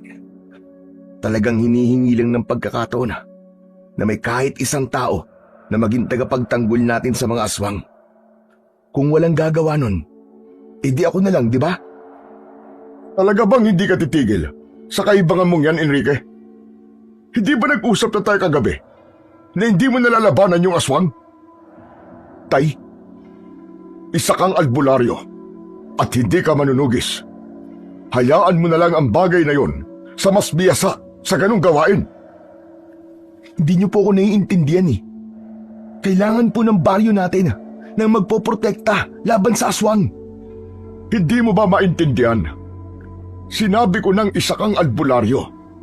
Imbis na nag-iisip ka kung paano mo papatayin yung aswang, ay isipin mo kung paanong babalik ang kakayahan mo sa panggagamot. Matapos yung sabihin ni tatay, ay malalaki ang hakbang na umalis siya. Isang mahabang katahimikan ang namagitan sa amin ni Joel. Makalipas ang ilang sandali, ay muling nagsalita si Joel. Paano yan, Tol? Ayaw pala ng tatay mo na makipaglaban ka sa aswang. Pero hindi ko rin naman siya masisisi. Kasi nag-aalala lang siya sa'yo. Ayaw lang niya na mapahamak ka.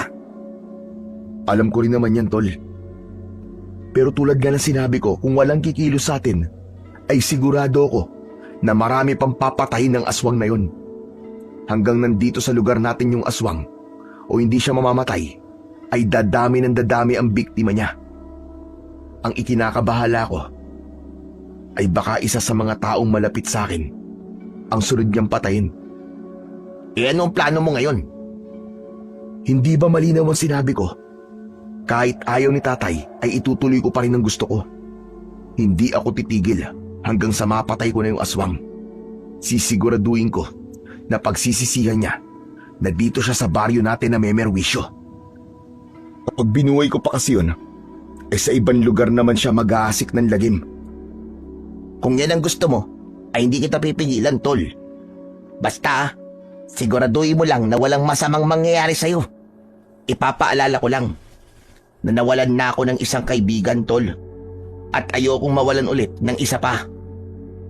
Naramdaman ko ang pag-aalala ni Joel para sa akin. Pero nang sandaling yon, ay buo na ang loob ko sa gusto kong gawin. Naniniwala ako na yon ay isang bagay na gusto ng Diyos na gawin ko para mapatunayan ko sa aking sarili na hindi lang basta panggagamot ang kaya kong gawin. Pagsapit ng hapon, ay naisipan kong puntahan si Lolo Manuel sa bahay niya. Gusto kasing makasiguro kung ayos lang siya sa gitna ng hindi magagandang nangyayari sa aming lugar. Pagdating ko sa bahay niya, ay naroon siya sa kanyang taniman ng mga gulay. Abala siya sa pagdidilig. Nang nakita ako ni Lolo Manuel, ay itinigil niya ang kanyang ginagawa at lumapit siya sa akin. Bakit ba nagpupunta ka rito kung kailan may ginagawa ko? Ano na naman bang sasabihin mo? Nakakapagtampo naman po kayo, Lo. Hindi po ba dati masaya kayo na dinadalaw ko kayo rito kahit may ginagawa kayo? Nakakapanibago po kayo, Lo. Ano bang gusto mo mangyari sa akin? Ang piliting maging masaya kahit namatayan ako ng apo. Ganun ba ang gusto mo? Di naman po sa ganun. Talagang naninibago lang po ako sa inyo . Oo nga po pala.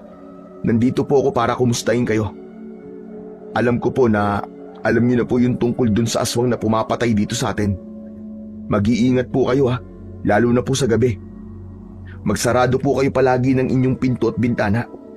Mas makakabuti rin po kung matutulog kayo na may malapit na itak sa inyo. Hindi po kasi natin alam kung sino po ang susunod na bibiktimay ng aswang na yon. Hindi mo kailangang ipaalala sa akin ang mga bagay na yan. Kaya kong protektahan ang sarili ko. Oo nga pala, nandiyan ka naman, hindi ba? Ikaw ang itinuturing na bayani ng lahat, kahit isang beses ka pa lang na may nailigtas. Hindi ko po ginusto na ganun ang isipin ng mga tao sa ginawa ko. Siguro po ay matindi ang takot ng mga tao sa aswang at naghihintay sila ng magiging tagapagtanggol nila. Nagkataon lang po na ako ang unang nagkaroon ng lakas na loob na labanan ng aswang. Kung ako sa'yo, ay itigil mo na ang ginagawa mo na yan. Hindi ba? Ay hindi pa rin bumabalik ang kakayahan mo sa panggagamot. Bakit hindi mo nalang alamin kung paano ka makakabalik sa pagiging albularyo? Isinantabi ko po muna ang bagay na yan. Pinagtutuunan ko po muna ng pansin ngayon ang pagtugi sa aswang. Tumahimik si Lolo Manuel. Tumingin siya sa malayo at wala akong ideya sa kung anong tumatakbo sa utak niya. Hanggang sa napatingin ako sa magkabilaan niyang braso. Nakita ko ang pahabang sugat doon na sigurado ko na dahil sa paghiwa roon ng isang matalim na bagay. Natandaan ko na nakita ko ang mga sugat na yon nang nakita ko siya sa kuweba. Oo nga pala, Lo. Bakit po pala kayo nagkaroon ng ganyang sugat sa mga braso nyo? Sino pong gumawa niya sa inyo? Naalala ko po kasi na noong nakita ko kayo sa kuweba, ay meron na po kayo niyan. Hindi ko alam. Hanggang ngayon, ay hindi ko pa rin naaalala ang mga nangyari sa akin sa kuwebang yon. Kahit ang dahilan kung paano ako napunta ron, ay hindi ko maalala. Sana po ay bumalik na po ang alaala nyo sa nangyari po sa inyo. Sandali nga. Bakit ba gusto mo pang maalala ko ang mga bagay na yon? Ako nga'y ayoko nang maalala ang lahat dahil ayoko nang madagdagan pa ang iniisip ko. Kaya kong mabuhay nang wala ang alaala ko kung paano akong napunta sa kuweba at kung ano ang mga naranasan ko roon. Malakas po kasi ang pakiramdam ko na meron pong gumawa sa inyo nun. At kung sino man siya, ay kailangan po niyang managot at maparusahan. Salamat na lang sa pagmamalasakit mo sa akin. Pero wala akong pakialam sa kung may dapat bang managot sa nangyari sa akin. Ang gusto ko lang na mangyari ay ang mabuhay ng tahimik at kalimutan na ang lahat. Naiintindihan ko po kayo, Lolo Manuel. Kung yan po ang gusto niyong mangyari, ay irerespeto ko na lang po kayo. Nagpaalam na ako kay Lolo Manuel dahil naramdaman ko na hindi niya ako gustong makausap. Nalungkot ako dahil napakalayo niya na sa Lolo Manuel na nakilala ko noon. Napagtanto ko na malaki pala ang nagagawang pagbabago sa isang tao ng labis na kalungkutan. Inintindi ko na lang na kaya naging malamig ang pakikitungo niya sa akin ay dahil sa pagkamatay ng kanyang apo na matagal niyang nakasama sa kanyang buhay. Umuwi ako sa bahay na dala ang lungkot mula sa naging pag-uusap namin ni Lolo Manuel. Umupo ako sa labas ng aming bahay at tumingin ako sa kawalan. Hindi ko na alam kung ano ba ang dapat kong unahing isipin. Kung paano ko mapapatay ang aswang o ang pagbabago ng pakikitungo sa akin ni Lolo Manuel. Isa pa rin sa iniisip ko ay kung babalik pa ba ang kakayahan ko sa panggagamot. Maya-maya ay dumating si tatay at napansin niya na malalim ang aking iniisip. Bakit nakatulala ka dyan? Baka naman iniisip mo kung paano mo papatayin yung aswang. Tumigil ka na sa kaibangan mo, Enrique, ha? Kahit nasa tamang edad ka na, ay dapat nakikinig ka pa rin sa akin dahil ako ang iyong ama. Hindi po yun ang iniisip ko. Si Lolo Manuel po. Oh, paano tungkol kay Lolo Manuel? Ang laki na po kasi ng pinagbago niya. Simula po nung natagpuan ko siya sa kuweba. Para bang ibang tao na po siya. Naiintindihan ko naman po na malungkot pa rin siya dahil nawalan po siya ng apo. Pero nung kamamatay pa lang ni Carding, ay maayos naman siyang makipag-usap sa akin. Pero ngayon Bakit? Paano na ba makipag-usap si Lolo Manuel sa'yo ngayon? parang galit po siya palagi sa akin Parang kapag kinakausap ko po siya, ay naiirita siya. At gusto niya na akong paalisin kagad. Intindihin mo na lang siya. Ganun talaga kapag tumatanda na. Paiba-iba na ang ugali. Kapag dumating ka na sa ganung edad, ay maiintindihan mo rin ang aking sinasabi. Sana po ay tama kayo. Masakit po kasi sa akin kung may galit si Lolo Manuel sa akin Alam niyo naman po na parang totoong lolo na ang turing ko sa kanya. Naiintindihan ko ang nararamdaman mo, anak. Pero bigyan mo pa ng konting panahon si Lolo Manuel. Halos kamamatay pa lang ni Carding ba? At masakit pa rin yun sa kanya. Sigurado ko na hanggang ngayon ay nasa estado pa rin siya ng pagluluksa. Ngunit darating din ang panahon na babalik siya sa totoon siya. Sana nga po. Oo nga po pala, Tay. Bakit ang dami niyo po yatang biniling asin at bawang? Nagkakaubusan na ng bawang at asin sa palengke ngayon. Butit meron pa nga akong nabili. At sabi kasi nila ay pangontra ang mga ito sa aswang. Kailangan natin magsabit ng bawang sa mga pintuan at bintana. At ito namang asin ay isasaboy natin sa paligid ng bahay para hindi tayo mapasok ng aswang. Pero epektibo po ba ang mga yan na pangontra sa aswang? Hindi ako sigurado, anak. Pero mas mabuti nang maniwala tayo. Malay natin kung totoo ang takot sa asin at bawang ang mga aswang. Mamaya na lang pala tayo mag-usap at magluluto na ako ng hapunan natin. Pumasok si Tatay sa bahay at muli akong naiwang mag-isa sa labas. Nang sandaling yon ay napagtanto ko na mahihirapan akong tugisin at patayin ng aswang dahil hindi ko alam kung paano ako tatakas kay Tatay tuwing gabi. Hindi ko na kasi alam kung ano ba ang dapat kong gawin o sabihin para payagan lang niya ako sa gusto kong gawin. Pagsapit ng gabi ay hinintay kong makatulog si Tatay. Nang masigurado ko na mahimbing na ang tulog niya, ay tahimik akong bumangon. Kinuha ko sa kusina ang matalas na itak at saka ako lumabas. Nakahinga ko ng maluwag nang nagtagumpay akong makalabas sa aming bahay nang hindi nagigising si Tatay. Nang nagsimula na akong maglakad, ay kapansin-pansin ang nakakabinging katahimikan ng paligid. Kahit medyo malakas ang hangin, ay maalinsangan pa rin. Tahimik akong naglakad. Kahit hindi ako sigurado kung kaya ko bang labanan ng aswang, ay gusto ko pa rin siyang makita para magkaroon ako ng pagkakataon na patayin siya.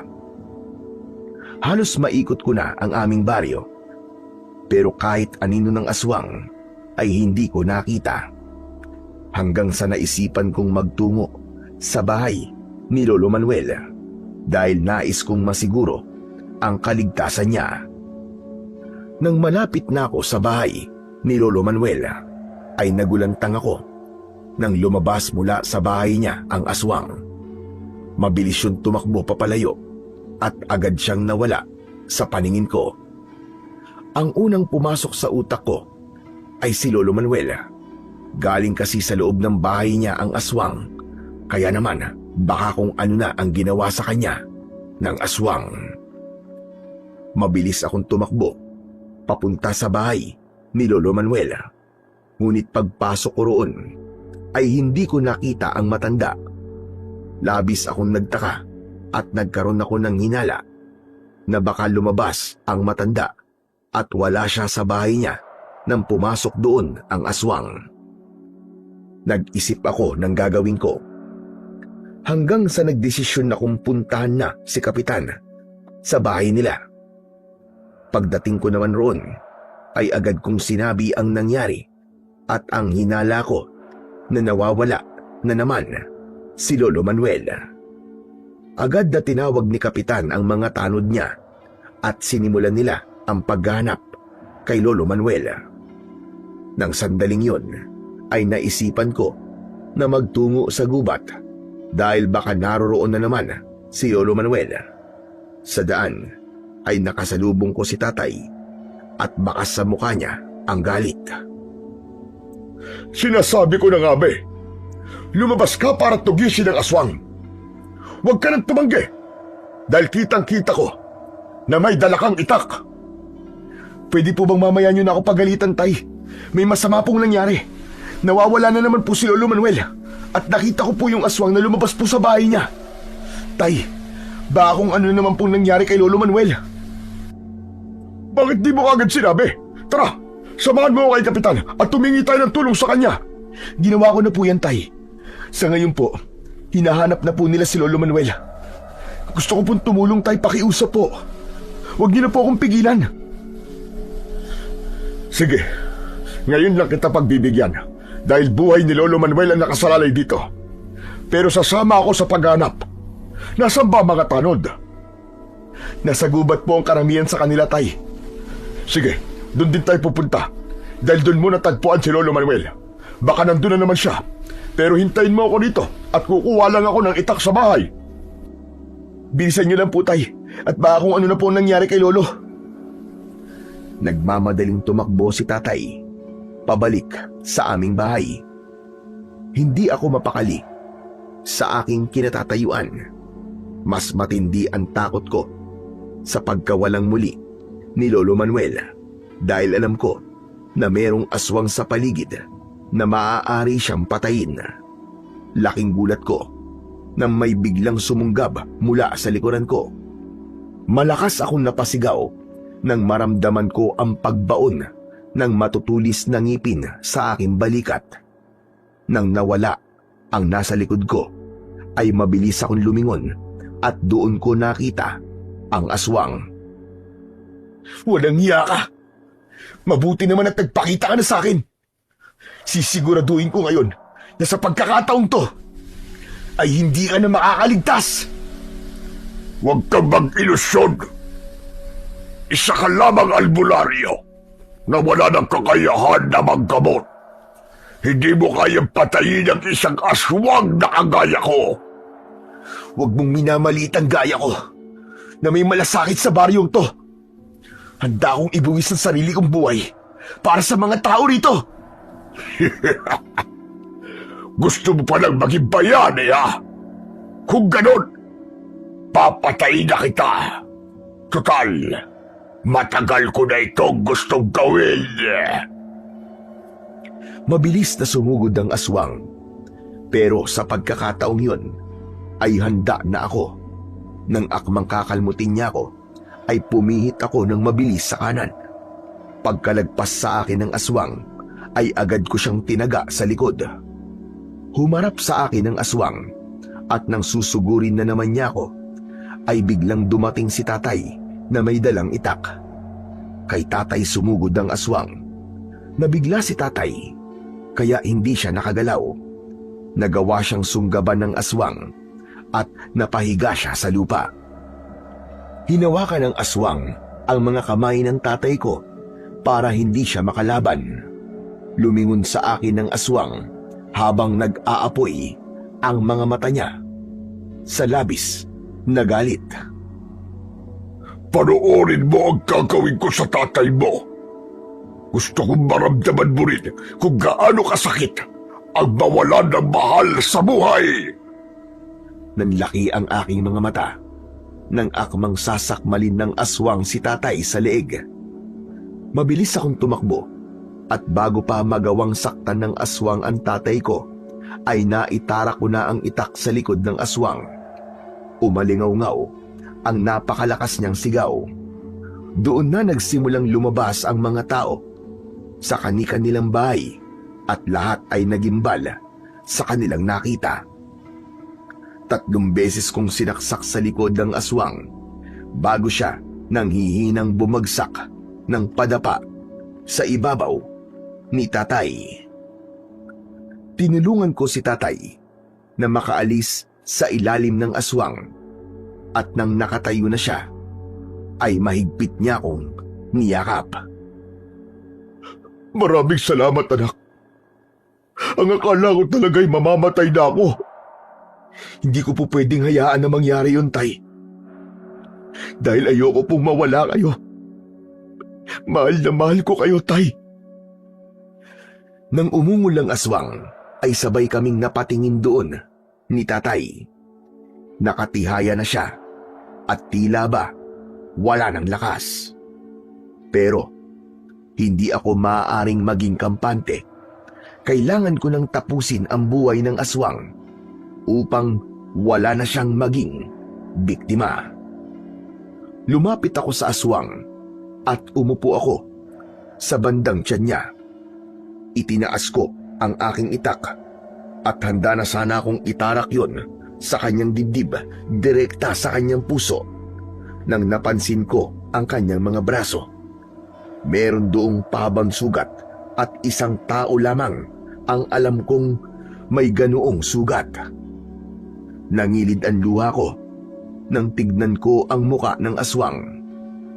Unti-unting naging tao ang aswang hanggang sa naging si Lolo Manuel, ang aswang na yon. Lolo Manuel? Ano pong nangyari sa inyo? Bakit po kayo naging aswang? Ayokong mawala na may maiiwan na katanungan sa inyo. Ang totoo ay galit ako sa iyo.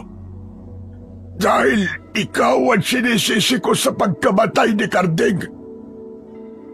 Nag-isip ako ng paraan para makaganti sa iyo. Hanggang sa naalala ko ang demonyong nakatira sa kuweba na sa dahilan ng pagkawala sa sarili ng mga taong pumapasok sa loob ng kuwebang yun. Ano pong ginawa niyo sa loob ng kuweba, Lolo Manuel? Ano ginawa niyo? Isinangla ko sa demonyo ang aking kaluluwa, kapalit ng kakayahan na makapaghiganti sa iyo. Pero bukod sa aking kaluluwa, isa pang kapalit na hiningi ng demonyo ay magiging aswang ako at maghahasik ng kamatayan sa baryong ito. Ako ang nag-alis ng kakayahan mong manggamot sa pamamagitan ng isang orasyon. At bago ko makuha ang hinihingi ko sa demonyo, ay kailangan kong makulong sa kuweba ng 7 araw. At itong mga sugat sa aking braso ay dahil kinailangan ko ring mag-alay ng dugo sa demonyo. Lolo Manuel, bakit niyo nagawa yun? Patawarin niyo ako, Lolo. Alam ko po na nagawa niyo lahat ng yan. Dahil sa hindi ko inuna si Carding na gamutin. Kung siya sana ang inuna ko, ay buhay pa siya ngayon. At hindi kayo magkakaganyan. Hindi, Enrique. Ako ang dapat na humingi ng tawad sa iyo. Kasalanan ko to dahil masyado ko nagpadala sa galit ko at naging mababaw ang aking pag-iisip. At wala na rin akong puwang sa lugar na ito dahil sa mga taong pinatay ko. Kaya, Enrique, nakikiusap ako. Patayin mo na ako, Enrique. Patayin mo na ako para makasama ko na ang apo ko sa kabilang buhay. Hindi, Lolo Manuel. Hindi pa huli ang lahat para magbago kayo. Hindi na po may babalik ang mga buhay na kinuha nyo. Pero pwede nyo pong pagbayaran ng kasalanan nyo sa legal na paraan. Hindi ko po kayo kayang patayin. Dahil lolo po kayo ng matalik kong kaibigan. At lolo na rin po ang tingin ko sa inyo. Inilapag ko sa lupa ang itak at tumayo ako. Inabot ko kay Lolo Manuel ang isa kong kamay. Pero imbis na ang kamay ko ang kunin niya, ay ang itak ang kanyang kinuha. napakabilis ng mga pangyayari. Wala na akong nagawa nang ginilitan ni Lolo Manuel ang sarili niyang leeg. Napasigaw ako at agad kong itinakip ang isa kong kamay sa malalim na sugat niya sa leeg. Tay! Tulungan po natin si Lolo! Dalhin po natin siya sa ospital! Anak, tama na. Wala na tayong magagawa. Si Lolo Manuel na mismo ang humusga sa kanyang sarili. Wala na siya. Hayaan na natin siya, anak. Napahagulgol ako ng iyak habang yakap ko ang walang buhay na katawan ni Lolo Manuel. Hindi ko maintindihan kung bakit nangyari ang lahat ng yon.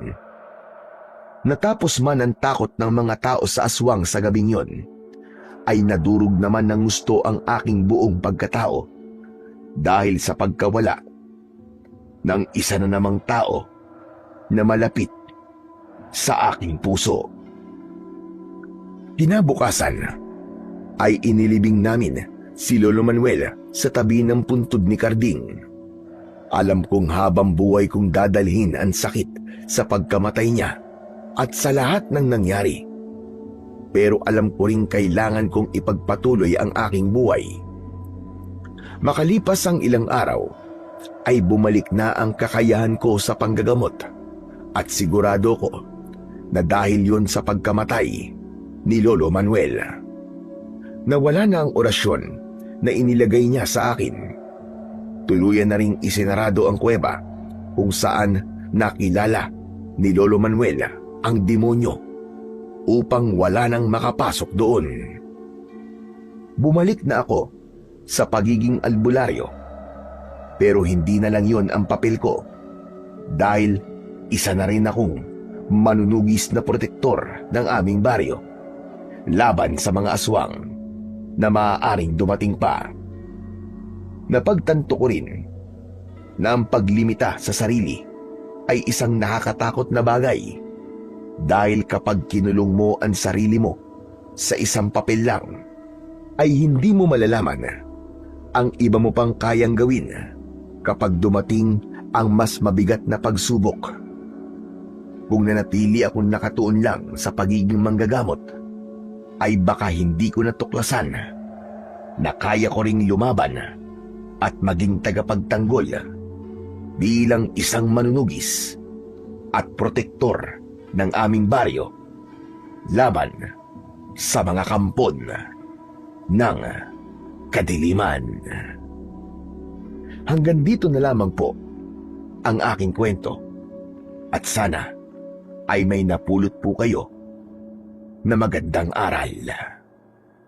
Sa kwentong ating napakinggan, pinatutunayan lamang na hindi masama ang maghangad na tuklasin ang iba mo pang layunin sa mundong ito upang maprotektahan ang mga mahal mo sa buhay at ang mga taong nasa paligid mo.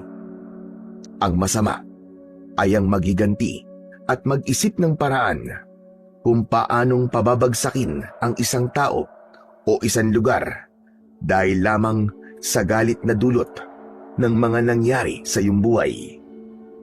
Ang ganitong pag-iisip ay maaaring humantong sa mas malalim na pagkalubog sa putik ng kadiliman hanggang sa tuluyang kang lamunin ng apoy ng kasamaan. Ngunit alam nating lahat na ang liwanag ang laging magtatagumpay, kaya't piliin nating maging mabuti, magpakabait sa lahat ng pagkakataon at lagi nating alalahanin ang kadakilaan ng Diyos sa ating buhay. Ang kanyang pangako ay mananatiling buhay habang tayo'y gumagawa ng kabutihan sa ating kapwa at isinasabuhay natin ang tunay na pagmamahal. Hinding-hindi niya tayo pababayaan at gagabayan niya tayo sa landas ng matuwid na buhay. Sabi nga sa Roma, Kabanata 12, Talata 11, mga minamahal, huwag ninyong ipagiganti ang inyong sarili. kundi ipaubaya nyo sa galit ng Diyos, sapagkat nasusulat, akin ang pagiganti, ako ang gaganti, sabi ng Panginoon. Maraming salamat po sa inyong walang sawang pakikinig at pagsuporta sa aking mga YouTube channel na The Voice Addict at mga kwento ni Apong Isaac. Hanggang sa muli, at pagpalain nawa kayo ng puong may kapal.